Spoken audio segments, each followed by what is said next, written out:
It's just past 6 on a Saturday evening.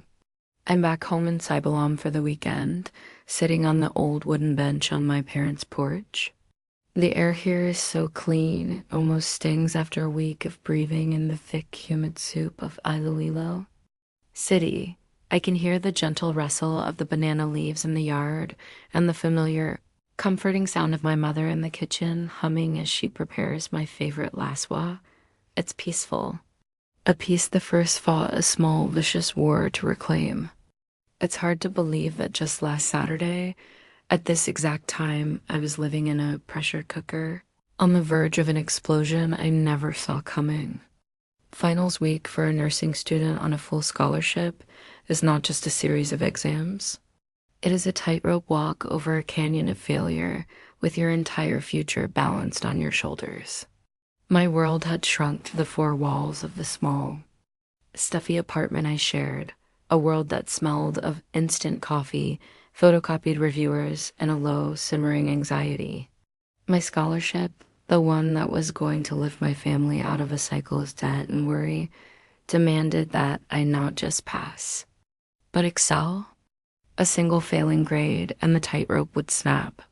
For 7 days, my life was a relentless cycle of highlighting textbooks, memorizing drug interactions, and mainlining caffeine, my only companion the constant low hum of the air conditioner, fighting a losing battle against the oppressive Iloilo heat.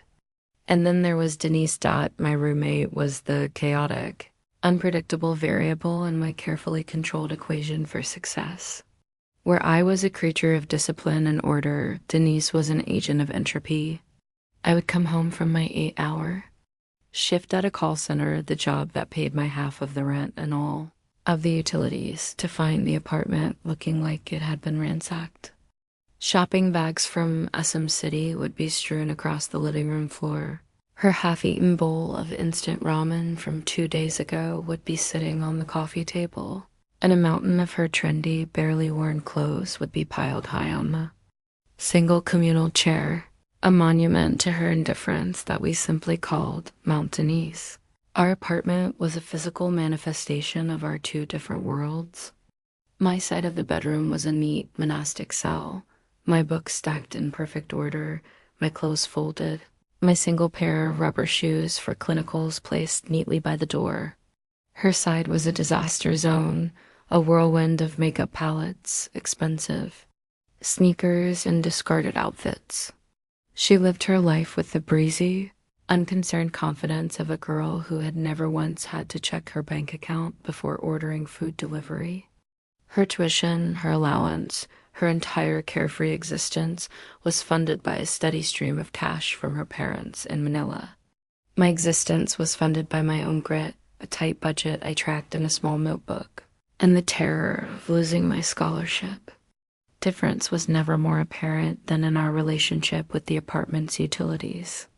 When we first moved in, I had asked her to put the electricity bill in her name, and I would handle the water and internet. She'd waved a dismissive hand. "Oh, that's so much work, Jess, all that paperwork. You're so much better at that stuff. Can't you just handle it?" "I'll just gig cash you my share," and so, like a fool, I did. I had spent 2 days of my summer break lining up at the utility offices, my name now legally tied to our shared consumption. Jasmine Cruz, a name. That meant nothing to her, but everything to the collectors who would call if a payment was late. The internet, a fiber connection that was my absolute lifeline to online journals, research portals, and the university's submission server was entirely in my name. I paid for it every month, on time, with money I earned in the dead of night, answering calls from angry Americans complaining about their cable service. Denise would Gcash me her share a week or two late, always with a casual, "Oh my God, sorry, totally forgot, hehe." She had no idea what it took to earn that money. To her, it was just a number on a screen. To me, it was my future. The final battle of our Cold War began, as most of our conflicts did, over the kitchen sink. Denise had hosted a small get-together with her barcada on Wednesday night. On Thursday morning, the evidence remained: a pile of oily plates caked with dried spaghetti sauce, glasses sticky with the residue of cheap wine, and a greasy frying pan, all festering in the small sink. I said nothing. I was too focused on my pharmacology exam to pick a fight. I washed my own plate and fork and left for the library. When I came home that night, the dishes were still there, and on Friday morning, they had been joined by her breakfast plate. A faint sour smell was beginning to rise from the sink. I felt a familiar, hot prickle of resentment. I took a deep breath, reminded myself to stay calm, and left a polite, reasonable sticky note on the fridge. Hey, Denise. Hope you can wash your dishes from your party when you have a chance. Need to use the sink for dinner prep tonight. Thanks. I came home Friday evening, exhausted after a brutal 6-hour exam, to find the sticky note gone and the dishes still resolutely in the sink, now emitting a smell that was actively hostile. That was it. My policy of non-confrontation, my strategy of quietly cleaning up her messes to avoid a fight, had reached its limit. I was too tired, too stressed, and too disgusted to be a pushover any longer.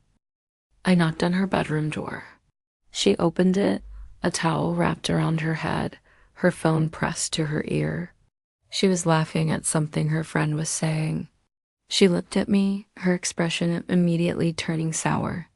What? She mouthed, holding a finger up. Denise, we need to talk, I said, my voice low but firm.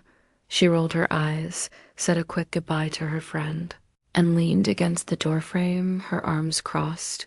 What is it, Jess? I'm kind of in the middle of getting ready to go out. The dishes, I said, my voice shaking slightly. They've been there for 2 days. The whole kitchen smells. I asked you this morning to please clean them. She let out an exaggerated, put-upon sigh. Oh my God, I was going to do it. I just got busy. It's not a big deal. Why do you always have to make everything such a huge drama?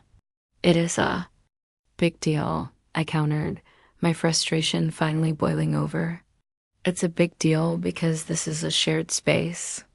It's a big deal that I have to ask you like a child to clean up your own mess.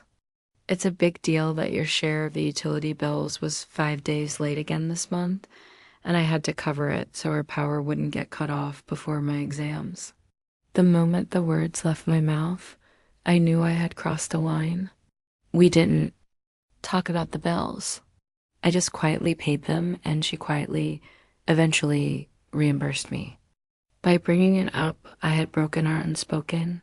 Dysfunctional truths. Her face hardened, her casual indifference replaced by a cold, cutting anger. Wow, she said, her voice dripping with scorn. There it is. I was wondering how long it would take. You just hate that I don't have to struggle, don't you? You just resent me because I can go out and have fun while you're stuck here with your boring books. That is not true, I said, stung. This isn't about your money or your social life. This is about basic respect, Denise. No, this is about you being miserable and wanting everyone else to be miserable, too. She spat, her words designed to hit me where she knew it would hurt the most. It's not my fault you're on a scholarship. It's not my fault you have to work at that depressing call center. Some of us actually plan on enjoying our university experience. You should try it sometime. She didn't raise her voice. She didn't have to. Her words were quiet, calm, and delivered with the precision of a surgeon. She had taken all my hard work, all my sacrifices, and twisted them into a character flaw. I'm going to go take my shower now, she said, her voice turning breezy again as if nothing had happened.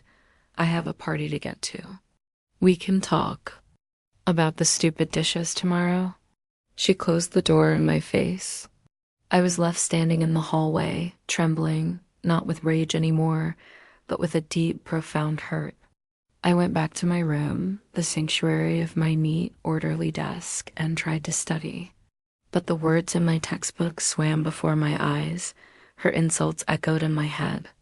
The ticking clock of my final exam, the one I had to take and submit online tomorrow, night suddenly felt less like a deadline and more like a guillotine. I felt a deep, chilling sense of dread. The argument was over, but I knew, with a terrible certainty, that she was not done fighting. It's a Saturday evening, just past 6, and the sky over my home in Cybulum is turning a soft bruised purple. A week ago, at this exact time, the sky over Iloilo City was the color of a dirty orange, and the only thing I felt was the cold, creeping dread of an impending war. It's strange how 7 days can feel like a lifetime. A week ago tonight, I was a girl on the verge of losing everything. It was the night my roommate decided to hold my future hostage. The night my quiet, non-confrontational nature finally died a necessary and violent death. The flashback begins at 8 p.m. on that Saturday, August 2nd. The air in our apartment was thick and hostile. The argument from the night before had left a toxic residue that clung to every surface. Denise had been locked in her room all day. Loud pop music seeping from under her door, a passive-aggressive declaration of her continued existence. I had ignored it. I had spent the entire day at the university library, a sanctuary of blessed silence and air conditioning, cramming 12 weeks of pathophysiology into my overworked brain. My head was a dizzying storm of cardiac rhythms, electrolyte imbalances, and oncotic pressures.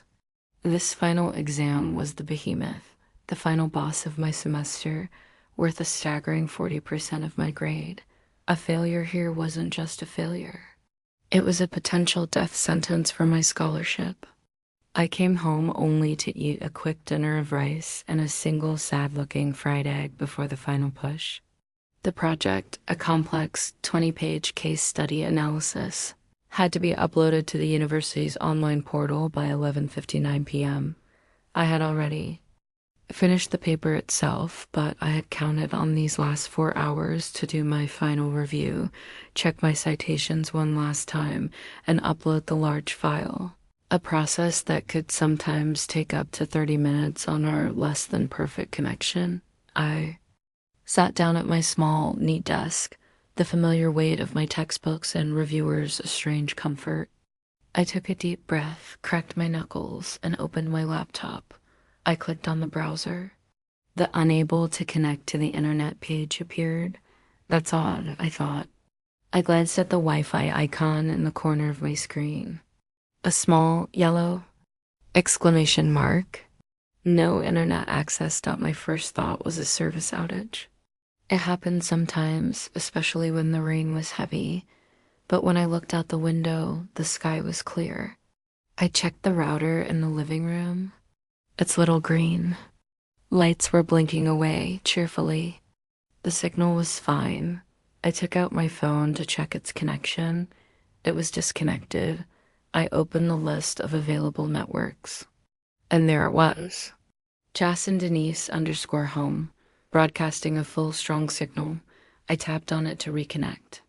A password prompt appeared. I carefully typed in our password, the one we'd used for a year, DreamBig2024. Incorrect password. I typed it again, slower this time, making sure each character was right. DreamBig2024. Incorrect password. My heart started to beat a little faster. A cold, heavy feeling began to settle on my stomach. No, she wouldn't. Not tonight. Not on the night of my most important exam. She was petty, yes. But she wasn't that cruel. Was she? I stood up, my legs feeling strangely weak, and walked the few steps to her bedroom door. The pop music was still playing, a tinny, upbeat rhythm that was a grotesque counterpoint to the rising panic in my chest. I knocked, my knuckles making a sharp, loud sound in the tense quiet of the apartment. The music was turned down. A moment later, the door opened a crack. Denise peered out, a towel wrapped around her head, her face scrubbed clean and shiny. She was wearing headphones. She pulled one earbud out. Yeah. she asked, her tone bored, annoyed. I tried to keep my voice even to give her the benefit of the doubt. Hey, I began. Sorry to bother you, but did you change the Wi-Fi? Password? I can't seem to connect. She feigned a look of innocent confusion, her eyes wide. Oh, the Wi-Fi? She said, tapping a finger to her chin as if trying to remember. Oh, you know what? I think I did. This morning. My laptop gave me this pop-up thing saying our network security was weak and that I should update it. So I did. Wow, I totally forgot to tell you. My bad. The relief I felt was so intense it almost made me dizzy. It was just a misunderstanding. Oh, thank God, I said, a real smile touching my face for the first time all day. You had me scared for a second. Can you give me the new one? I have to upload my final in a few hours. And then I saw it, a flicker in her eyes. A tiny, almost imperceptible shift from feigned innocence to a cold, smug triumph. The smile on her face became something sharp and cruel.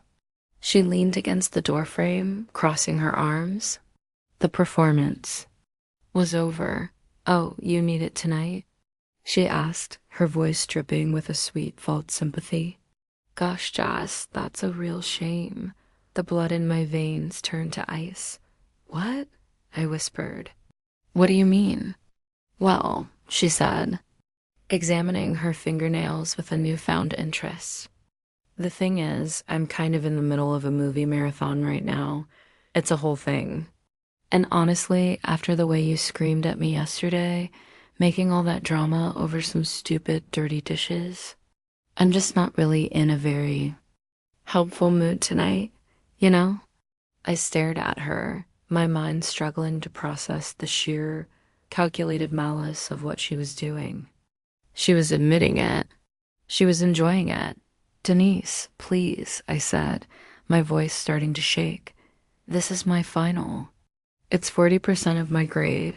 My scholarship depends on it. You can't do this, can I? She asked, raising a perfectly shaped eyebrow. It's just so stressful, you know? Being yelled at, it makes my memory all foggy. I wrote the new password down on a piece of paper, but I think I might have thrown it out. It was a really long day. She sighed dramatically. I'm sure I'll remember it in the morning, though. After a good night's sleep and a coffee, I'll text it to you then, promise. In the morning, long after the midnight deadline. Long after my grade would be a 0.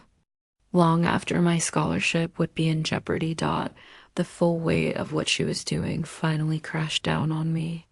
She wasn't just being petty. This wasn't just about dishes. This was a direct, targeted attack on my future. She had seen my stress, my exhaustion, and she had seen it as a weakness, an opportunity. She was trying to make me fail. Why? I asked, my voice barely a whisper. Why would you do this? She dropped the fake sympathy and her eyes narrowed, her voice turning into a venomous hiss. Because I am sick of you, Jas, she spat. I am sick of your quiet judging, of you walking around here like you're so much better than me just because you're some poor, hard-working little scholar. I'm sick of you leaving sticky notes and making this apartment into a library. You wanted to make my life difficult over a few plates. Well, now you know what it feels like to have a real problem. She had said it all. All the resentment, all the jealousy, all the class-based animosity she had kept hidden behind a mask of casual indifference was now laid bare. She started to close the door. Denise, please, I begged, my hand flying up to stop the door. My pride was gone, burned away by pure animal panic. Don't do this. I'll do the dishes for a month. I'll clean the whole apartment. Just, please, I need that password. She looked at my desperate, pleading face, and she smiled. A genuine, triumphant, and utterly cruel smile. Good night, Jas, she said. Good luck on your final. And she closed the door, the click of the lock echoing in the hallway like a gunshot. I stood there for a moment in stunned silence. the tinny sound of the movie dialogue starting up again from behind the closed door. I was locked out, not just from the internet, but from my own future. I looked at my phone. 9:13 p.m., less than 3 hours. My mind was a whirlwind of pure white-hot panic. I couldn't breathe. Everything I had worked for, every sleepless night, every sacrifice my family had ever made for me, it was all about to be destroyed because of a pile of dirty dishes, because of the petty, malicious whim of a girl who had never known a single day of real struggle in her entire pampered life. The attack was complete, and I was defenseless. It's Saturday evening here in Cyberlong, exactly 1 week later, and the peace is so profound it feels like a different dimension. A week ago tonight, there was no peace. There was only the sound of a slammed door, the tinny, triumphant music from my roommate's movie, and the frantic jackhammer beating of my own heart. For a full minute, I stood frozen in the hallway of our apartment, a statue of pure, unadulterated panic. My mind was a white noise of catastrophe. It's over. I'm going to fail. I'm going to lose my scholarship, my parents. The spiral was deep and terrifying. The air in my lungs felt thin, useless. The walls of the small hallway seemed to be closing in on me. Denise's cruelty was a masterpiece of passive aggression. She hadn't screamed or thrown things. She had simply, quietly, and with a placid, smiling face, cut my lifeline. She had locked the one door I absolutely needed to get through, and she was sitting on the other side, enjoying my muffled, desperate banging. I had been so focused on the injustice, on the betrayal, that I had momentarily forgotten the most important thing. I was a problem solver. My entire nursing education was about assessing a crisis, identifying a viable intervention, and executing a plan. My academic career was coding on the floor. Crying about it was not a treatment option. The panic, as intense as it was, began to recede, burned away by a sudden sharp surge of pure adrenaline. A new thought cut through the noise. I can't fix this here, so I have to go somewhere else. The idea was a small, desperate spark in the darkness. An internet cafe. It was a ridiculous, almost archaic solution in the age of fiber optic home connections, but it was the only one I had. My mind began to race, no longer with panic, but with logistics. Where? How far? How much time would it take? I looked at my phone. 9:17 p.m. I had less than 3 hours. I didn't have time to change. I didn't have time to think. I just had to move. I sprinted to my room, my earlier exhaustion completely forgotten. I shoved my heavy pathophysiology textbook, my laptop, its charger, and my last reviewer notes into my worn-out backpack. I grabbed my wallet, saw the 2 crumpled 500 peso bills inside my entire budget for food for the next week, and shoved it into my pocket. There was no other choice. I would worry about eating later. First, I had to save my future Dot as I ran out of our apartment. A whirlwind of frantic energy. I didn't even glance at her closed door. She was no longer a factor in my solution. She was just a part of the problem, a problem I would deal with later. Right now, my only enemy was the clock. The night air of Iloilo City hit me like a physical blow. It was thick and humid, heavy with the smells of grilled street food, diesel exhaust, and the faint, sweet scent of garbage from a nearby alley. I ran down the 3 flights of stairs from our apartment and out onto the street. The city was alive with the chaotic, vibrant energy of a Saturday night. Jeepneys, their sides emblazoned with colorful, chaotic art, roared past, blaring their horns. Tricycles, buzzing like angry insects, weaved through the traffic. Music spilled out from open doorways. I was a lone figure of desperation in a city that was determined to have fun. My worn-out Snoopy t-shirt and faded pajama shorts, a stark contrast to the party clothes of the people. I pushed past on the crowded sidewalk, the first internet cafe I knew of, a small place a few blocks away. was closed. A handwritten sign was taped to the metal grate, closed for family event. A fresh wave of panic washed over me. I kept running. My lungs burned, my cheap flip-flops slapping against the cracked pavement. I flagged down a tricycle, the driver, looking at my disheveled appearance with curiosity. "Manong," I gasped, leaning into the sidecar. "May balan che 24-hour na internetin? Do you know 24-hour internet cafe?" He thought for a moment, then nodded. "Sayaro, para medio. Malayo, and Euro, but it's a bit far." "Take me there," I said, climbing in. "Palahag, Dasiga." "Please hurry." The tricycle ride was a frantic, bumpy journey through the city's heart. We passed brightly lit cathedrals, sprawling public plazas, and dark, narrow side streets. With every passing minute, my anxiety grew. When we finally arrived, I saw that the place was packed. I could see through the glass door that every single terminal was occupied, mostly by teenage boys, their faces illuminated by the glow of online games, their shouts and curses a constant, chaotic din. It was hopeless. I paid the driver and started. Walking, my hope beginning to crumble. Was this it?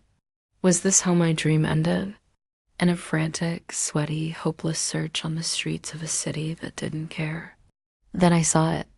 Tucked away on a side street, a small, unassuming sign. Its light flickering weakly, piso net, open 24 hours. It looked grimy. It looked old, but it was open. It was my last chance. The place was a technological relic. It was small, poorly lit, by a single buzzing fluorescent tube, and the air was thick with the smell of stale junk food and unwashed bodies. A handful of patrons were scattered among the terminals, their faces grimly focused on their screens. This was not a place for fun. This was a place for desperate, last-minute work. It was perfect. 1 hour, I said to the tired-looking woman at the counter, pushing one of my precious 500 peso bills towards her. She gave me my change and a small slip of paper with a login code. I found an empty terminal in the corner. The chair was cracked plastic. The keyboard was sticky. The monitor had a slight discolored flicker in the top corner. I took a deep breath, plugged in my laptop because I didn't trust the ancient desktop computer, and logged on. The connection was agonizingly slow. The progress bar for the university's homepage crawled across the screen. But it was a connection. It was a lifeline. I had 2 hours and 15 minutes left. The race began. First, I had to download the final set of review slides I hadn't been able to access at home.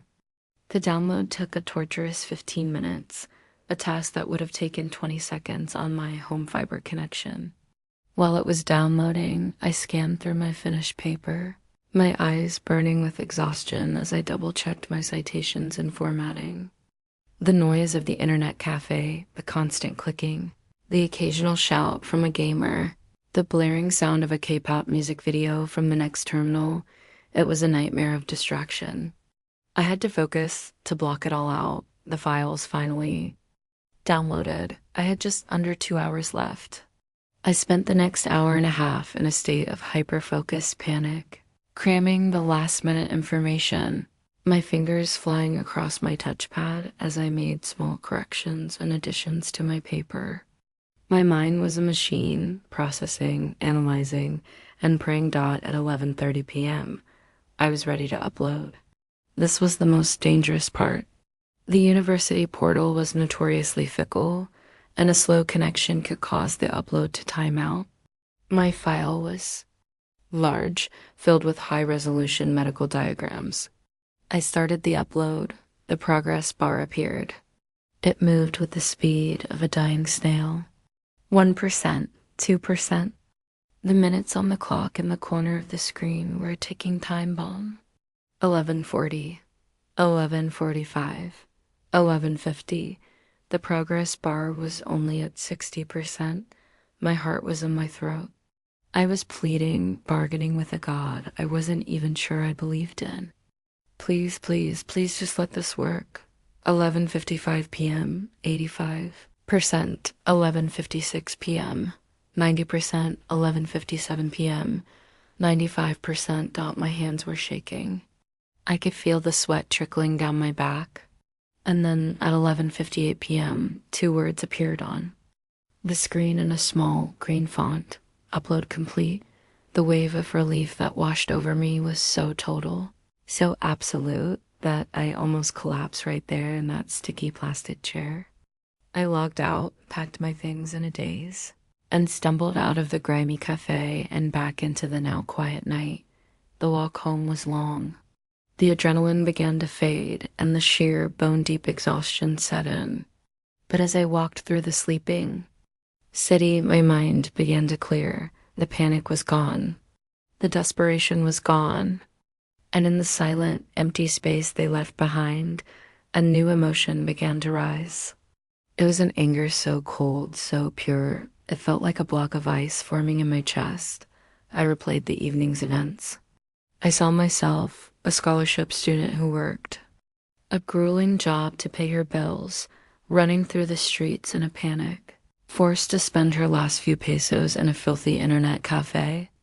And I saw Denise in her clean, air-conditioned apartment, watching movies on the high-speed internet I paid for, her feet probably propped up, enjoying her petty, vicious act of sabotage.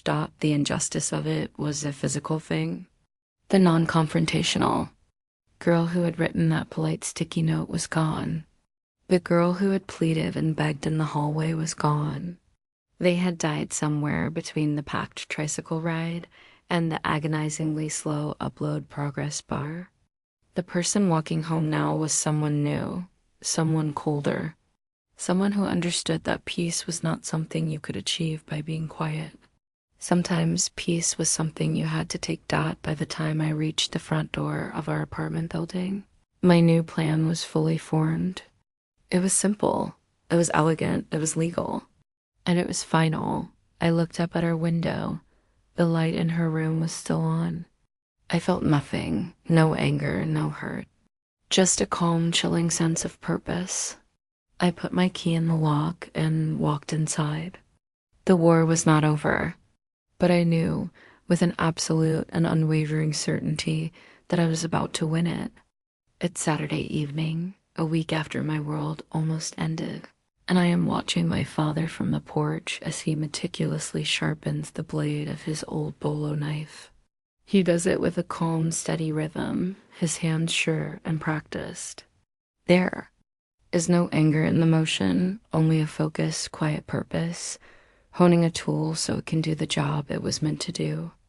It reminds me of the morning after the incident. It reminds me of the woman I became. The girl who had run out of that apartment in a state of wild panic was gone forever. The person who returned in the dead of night was someone else entirely. The rage I felt was no longer a hot, blinding panic. It had cooled and settled into something heavy, sharp, and clear. It was a tool, and I was about to use it. I got maybe 2 hours of restless, dream-filled sleep. I woke up just before dawn on Sunday, long before the city of Iloilo began to stir. The apartment was completely silent. Even Denise's room was dark and quiet. I slipped out of bed, my movements now imbued with a strange, deliberate calm. The girl who used to tiptoe around this apartment, trying to make herself smaller to avoid conflict, was dead.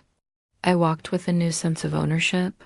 My name was on the lease, after all. My money paid for the roof over our heads. I went to the kitchen and made myself a cup of coffee, the strong, dark brew that was my lifeblood. I sat at our small dining table, the one usually cluttered with Denise's mail and magazines, which I had cleared the night before. And as the first faint gray light of dawn began to filter through the window, I took out my phone. I found the number for our internet service provider. I had it saved, of course. I was the one who had to call whenever the connection went down. I waited until exactly 7 a.m., the moment their customer service hotline opened. I dialed. The hold music was a tinny, annoying jingle, but it did nothing to fray my newfound calm. When a cheerful voice finally answered, Good morning, thank you for calling Speedlink. This is Pam. How can I help you? My own voice was a mirror of her professional courtesy. Good morning, Pam, I said. My name is Jasmine Cruz. I'd like to cancel my service, please. There was a slight pause on the other end. Cancel, ma'am? Is there a problem with your connection? I can transfer you to our technical support team. No, the connection is fine, I said.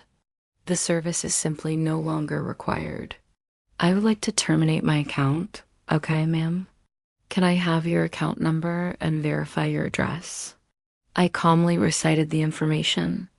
I had it all memorized. I was the one who paid the bills. All right, ma'am, I have your account here, she said, her voice taking on a more serious tone. I just want to inform you that you are still within your 24-month lock-in period. Terminating the contract. Before the period is over, we'll incur a pre-termination fee of 3,250 pesos. Do you still wish to proceed? 3,250 pesos. That was more than a week's worth of my take-home pay from the call center. It was the money I had been saving for a new pair of proper clinical shoes. It was a significant, painful amount of money. I looked around the small apartment, at the silent, closed door to Denise's room. I thought of my frantic, humiliating run through the city last night. I thought of the sticky keyboard at the internet cafe, the crawling progress bar, the sheer, terror-filled panic of almost losing everything. Yes, Pam, I said, my voice as clear and steady as a surgeon's hand. I do. Please proceed with the cancellation. Okay, ma'am, she said, a note of finality in her voice. I am processing the termination now. The service will be disconnected within the hour.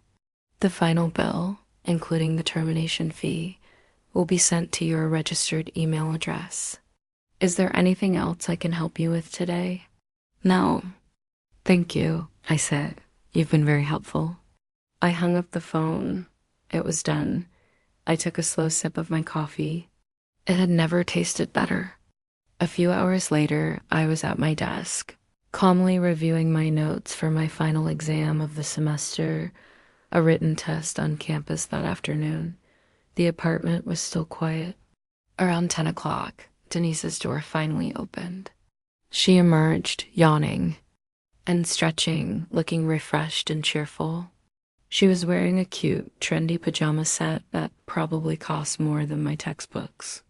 She had the air of a victorious general surveying the battlefield after a battle she had won without lifting a finger.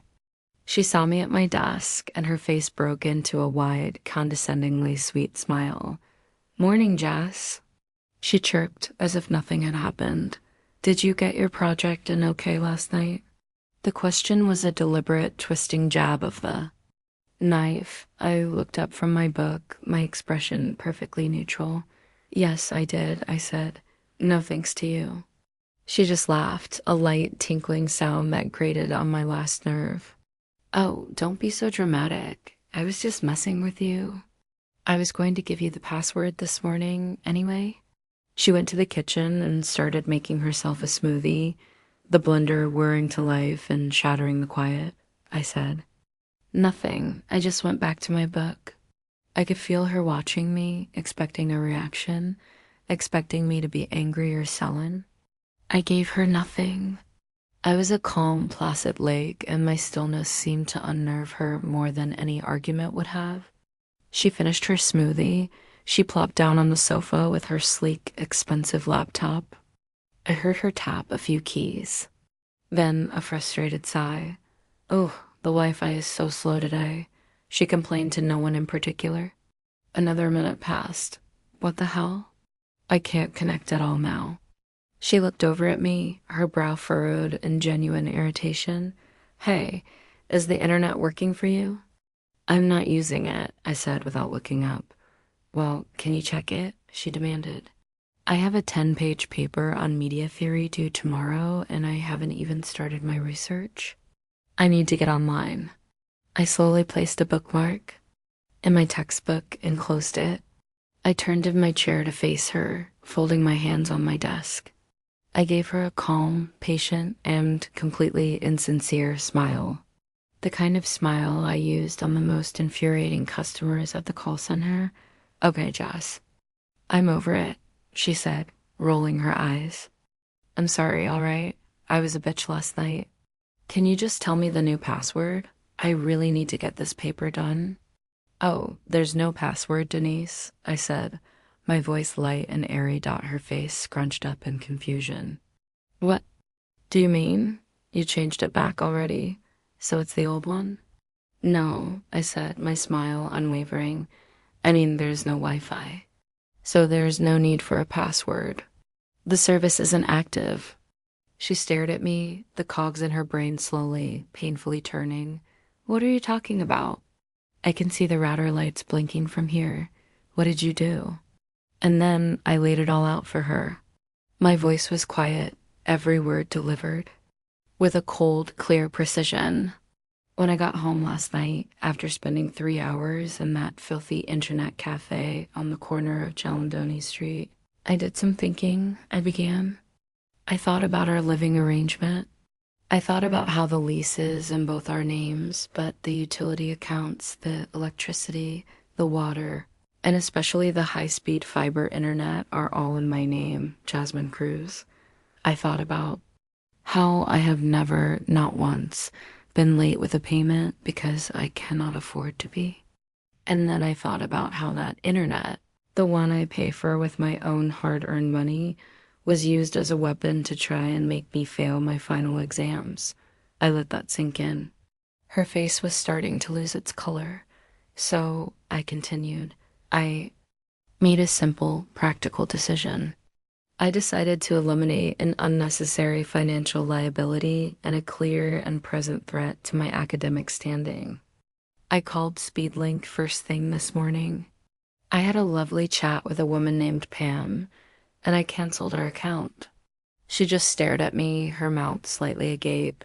You what? I shut it off, I said, my smile still in place. Permanently, you can't do that. She finally shrieked, jumping up from the sofa. You can't, I need that.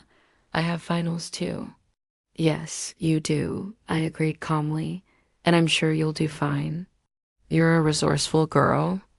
I paused, then added, the termination fee for the contract was 3,250 pesos. It was quite expensive, but I decided it was a worthwhile investment in my own peace of mind. The full reality of the situation finally slammed into her. The color drained completely from her face, leaving a pale, shocked mask of horror. Her entire modern life, her social media, her Netflix, her ability to do last-minute research for the papers she always put off, it was all gone. You psycho. She screamed, her voice cracking with panic. What am I supposed to do? My parents are going to kill me if I fail. I'm not sure, I said, standing up and starting to pack my bag for my exam on campus. But I can recommend a good 24-hour internet cafe if you like. It's on Jalandoni Street. The connection is a little slow, and it smells kind of weird, but it gets the job done in a pinch. You should probably bring cash. I slung my backpack over my shoulder and walked towards the door. She was still standing in the middle of the living room, frozen, looking at her useless, internetless laptop as if it were a dead animal. I'm moving out at the end of the week, by the way, I said cheerfully as I opened the door. I've already arranged it with the landlord, so you'll have plenty of time to get the internet set up in your own name. I hear the application process takes a few weeks, though. Good luck with the rest of your finals. And with that, I walked out of the apartment, closing the door softly behind me, leaving her alone in the sudden, deafening, digital silence of the world she had created. The revenge was complete. And as I walked out into the bright Alajuela sun, I felt lighter than I had in a very long time. I am sitting on this porch in Cybalom, exactly 1 week later, and I can still feel the echo of the door clicking shut behind me. It was the sound of a lock snapping into place, not on a door, but on an entire chapter of my life. The war for my academic survival was over, and the war for my peace of mind had just been won. As I walked away from that apartment building and into the bright, humid heat of that Eloilo Sunday, I did not feel triumphant. I did not feel angry. I felt quiet. I felt the profound, clean, and utterly silent peace of a problem that has been permanently solved. My phone started buzzing before I had even reached the corner. A text from Denise, "Where are you?" "Come back here and fix this." I kept walking. A minute later, another one. "This isn't funny, Jess. I swear I will tell the landlord you broke the router." Another. "Block. Okay, I'm sorry. I was a bitch. Just tell me the password. Please, I'll pay for the whole month right now." And a final one. As I was climbing into a jeepney to go to campus for my exam. "Please, Jess, I'll fail my communications class. Please. I'm sorry." I read the messages. A chronological record of her dissolving arrogance and rising panic. I saw the words, but the emotional blackmail that once would have twisted my stomach into knots now had no effect on me. It was like reading a weather report from a distant country. I held my finger down on her contact, selected block, and confirmed. The line went dead. Her problems were no longer mine to solve. Her chaos was no longer my responsibility. I had my own final to think about. The examination hall was a vast, cool, silent room, a blessed sanctuary after the cramped, emotional battlefield of my apartment.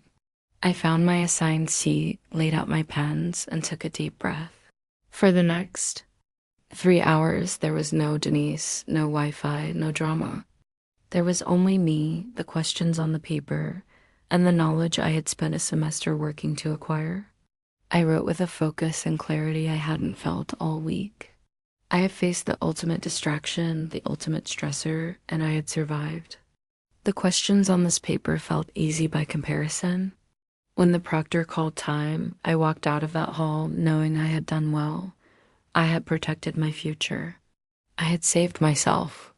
That afternoon, I met my friend Sarah. She had a room for rent in the apartment she shared with another nursing student.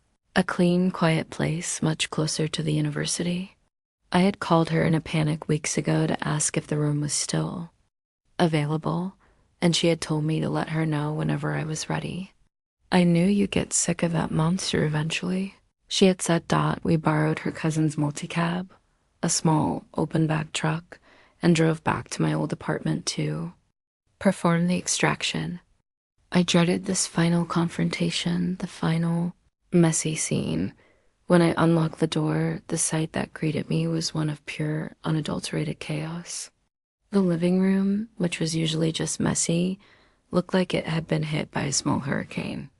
Cushions were thrown on the floor. Books and papers were scattered everywhere. In the middle of it all was Denise, sitting on the floor in her pajamas, her laptop open in front of her. Her hair was a mess, and her face was stained with tears. She was on the phone, her voice a high, pleading whine. "But Dad, you don't understand. The library is full. And the internet cafes are so gross. No, I can't just use my phone data. My paper needs 100 different sources. Because my roommate is a psycho, that's why."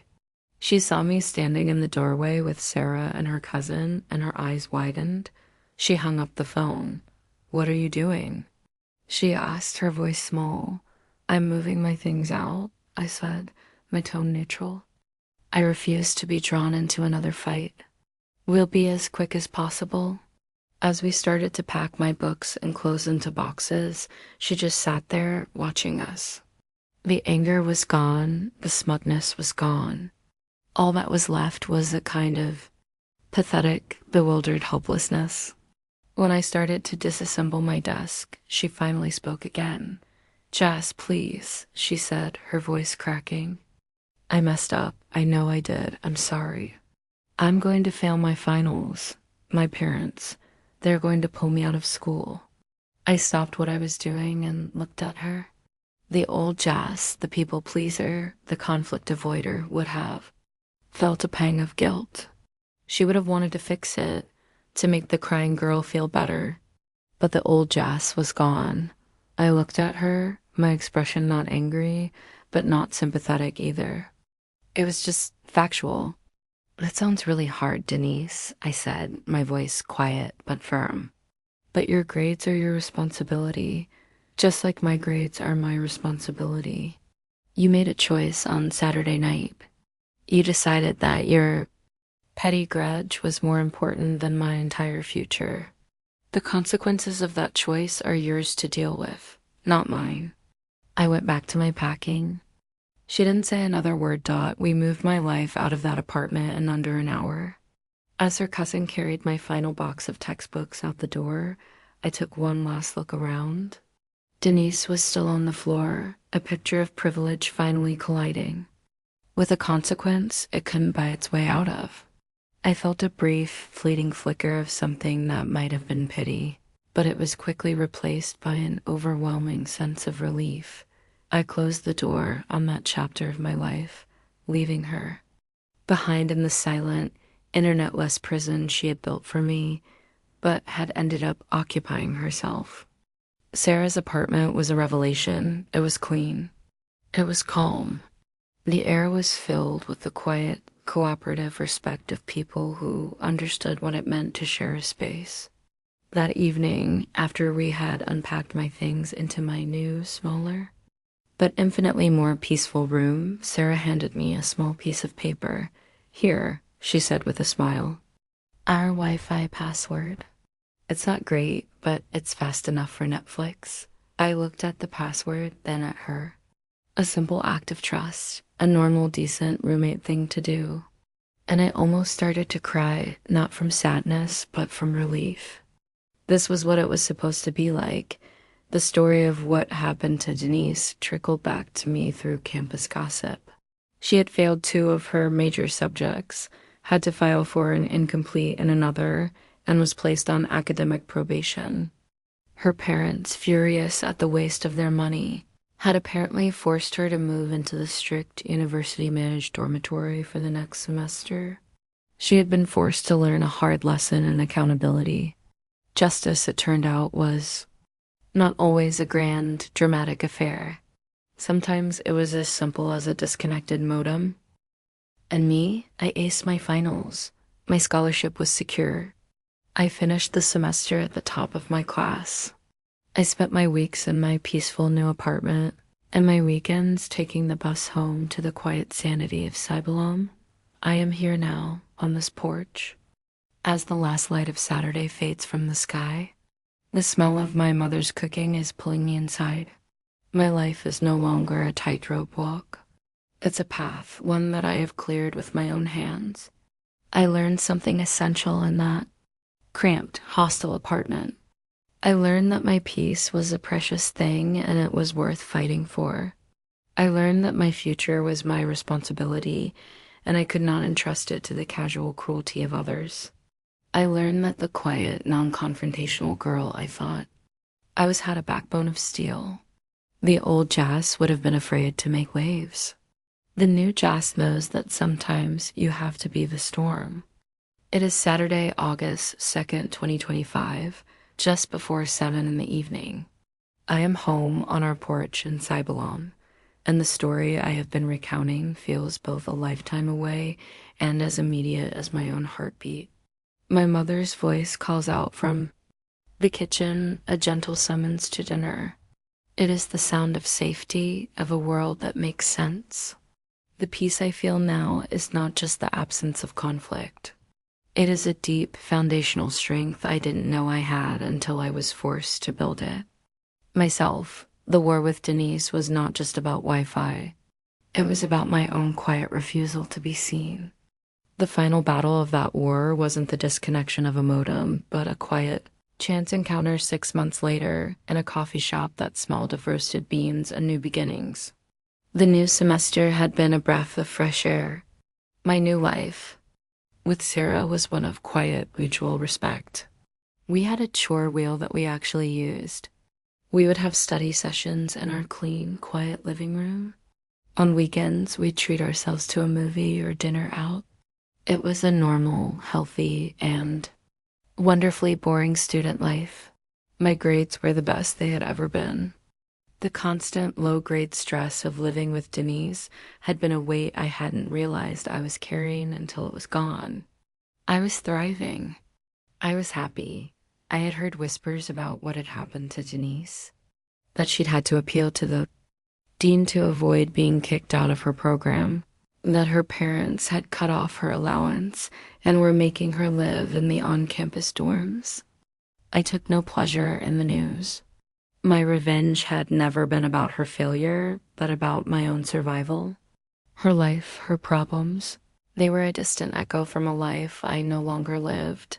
I was at a small coffee shop near the university one Wednesday afternoon, buried in a thick textbook on advanced patient care, a tall glass of iced coffee sweating beside me.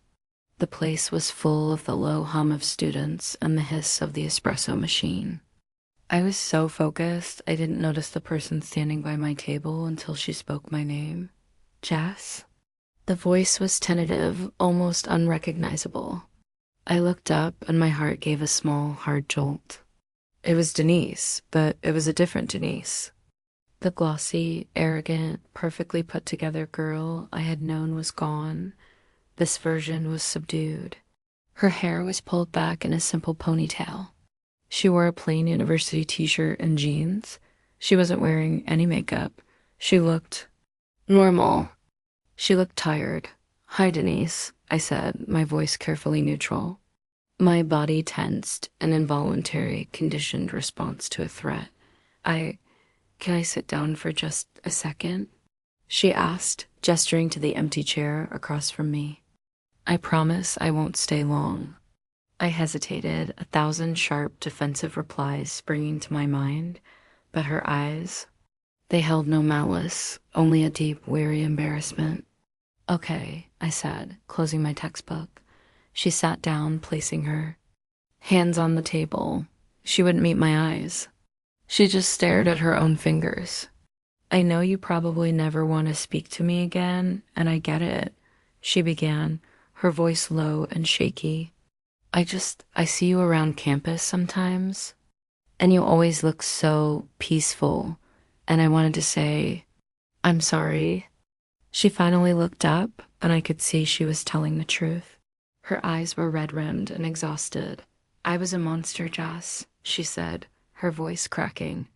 "I was a spoiled, entitled, horrible brat. I was jealous of you. You had this drive, this purpose. Everything in my life was just handed to me, and I never had to work for anything. And I hated you for it because you were a living, breathing reminder of how lazy and useless I was. And I took it out on you." She took a shuddering breath. "That night, what I did, it was the ugliest thing I have ever done. And I want you to know, the universe has a funny way of balancing things out. I failed 2 of my finals. My dad was so furious he almost pulled me out of school. He said that if I was going to act like a child, he was going to treat me like one. I had to take remedial classes all summer. I live in the dorms now. I even have a part-time job at the university bookstore." She let out a small, bitter laugh. "I have to actually work. Can you believe it?" I listened, my expression unreadable. I felt a strange, detached sense of pity for her. "What you did," she continued, looking me straight in the eye, shutting off the internet, "it was brutal. But it was the single most important lesson of my life. You showed me that my actions have consequences. Real ones. My parents' money couldn't fix it. My whining couldn't fix it. It was the first time in my life I had ever made a mess that I had to clean up completely on my own. So I wanted to say thank you, in a weird way. And I'm so, so sorry for what I put you through." The old me, the girl who craved peace at any price, would have said, "It's okay, don't worry about it." She would have absolved her, smoothed over the conflict, and taken on the burden of making the other person feel better. But I was not the old me anymore. I looked at her, at this humbled, changed version of my former roommate, and I gave her the only thing I had left to give her, this simple, unvarnished truth. "Thank you for saying that, Denise," I said, my voice quiet but clear. "I appreciate the apology." I didn't say I forgive you. Forgiveness was a complex, tangled thing, and I wasn't there yet. Maybe I never would be. But I could offer acknowledgement. I could close the circle. "I'm glad you're figuring things out," I added. "I wish you the best of luck." It was a dismissal, but it was a kind one. It was a signal that the war was truly over, that we were no longer enemies, but simply two separate sovereign nations who had once had a terrible border dispute. We would not be friends. We would not be anything. We would just be at peace. She understood. A look of profound, weary relief washed over her face. "Okay," she whispered. "Thank you for listening." She stood up, gave me a small, sad smile, and walked out of the coffee shop, leaving me alone with my textbook and my cold coffee. I sat there for a long time, the ghosts of our shared apartment swirling around me. But they had no power over me anymore. The final charge had been settled. The account was closed. My mother calls me for dinner. Her voice, warm and familiar, pulls me from my thoughts, from a crowded Ilo coffee shop a year ago and back to this peaceful porch in my hometown. The story is over. The last page has been turned. I stand up and walk towards the light of the kitchen. The revenge I took was small and petty on the grand scale of the world, but it was mine. It didn't just teach Denise a lesson. It taught me one.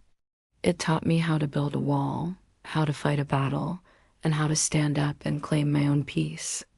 The girl who was afraid to ask her roommate to do the dishes is gone. A woman who knows her own worth is here in her place. And she's about to have dinner with her family, her future bright and clear, her scholarship secure, and her heart, for the first time in a long time, completely and utterly quiet.